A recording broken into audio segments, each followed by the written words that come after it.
Bonjour! Dans la vidéo d'aujourd'hui, je vous présente comment faire des diminutions doubles. Donc, ça peut être une diminution qui est centrée ou pas. Je vous explique comment ça fonctionne. Donc, il y a plusieurs façons de le faire. Il y a plusieurs façons que ça peut être écrit dans les patrons. Commençons par, ici, 3 mailles ensemble à l'endroit. Donc, on va avoir une double diminution, puisqu'il va nous rester une seule maille à la fin.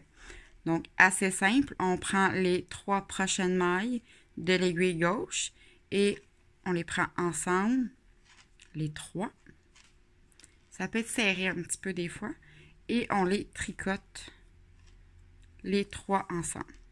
Donc, voilà, il ne me reste qu'une seule maille et j'ai diminué de 2 mailles.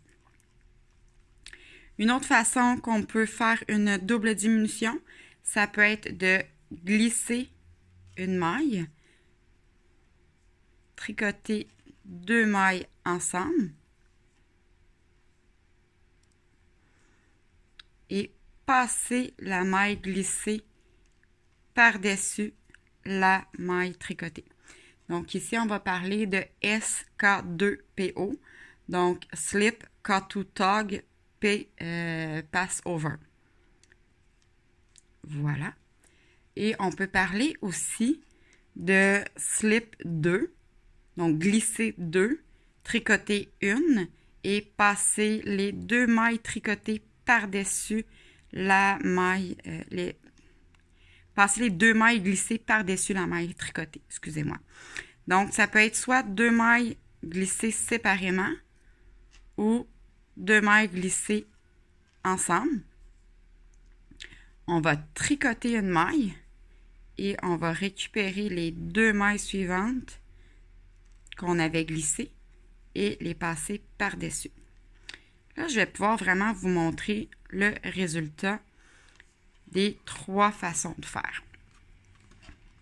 Je vais m'approcher un petit peu. Donc, la première maille qu'on a ici, c'est 3 mailles ensemble à l'endroit. On voit que ça nous donne une diminution qui va pencher vers la droite. Ici, j'ai une maille glissée, 2 mailles tricotées ensemble, la maille glissée par-dessus les 2 mailles ensemble. Donc, ça me donne une diminution qui est penchée vers la gauche.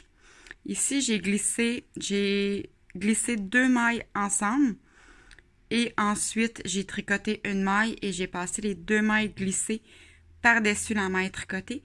Donc, ça me donne une diminution qu'on pourrait dire centrée.